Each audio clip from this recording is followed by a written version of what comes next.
वसई विरार नालासोपाऱ्यामध्ये रात्री 7च्या नंतर पावसाने आपली हजेरी लावलेली आहे। मात्र आता जर आपण बघितलं तर रात्रीचे 9 वाजलेले आहेत। 9 वाजता मात्र या ठिकाणी मुसळधार पाऊस कोसळत असताना आपल्याला पाहायला मिळत आहे। मी आता विरार पूर्वेच्या विवा जंगीड या परिसरामध्ये आहे। रस्त्यावर जर बघितलं तर आपल्याला पूर्णपणे फुटभर पाणी साचलेली परिस्थिती या ठिकाणी आपल्याला पाहायला मिळत आहे। समोर जर बघितलं तर जर टेरेसवरून पडणारे जे पाणी आहे अक्षरशः किती फोर्सनी पाणी या ठिकाणी खाली पडतंय हे आपल्याला पाहायला मिळत आहे।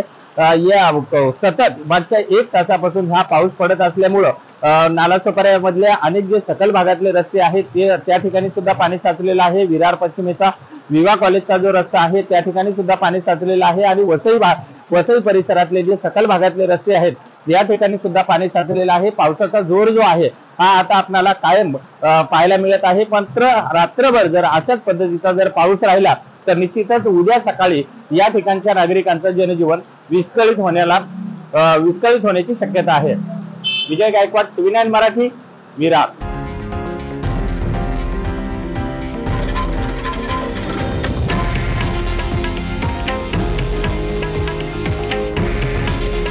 हे आहे देशातील नंबर 1 न्यूज नेटवर्क आणि आपण पाहत आहात TV9 मराठी। काळजी तुमची, हित महाराष्ट्राचं।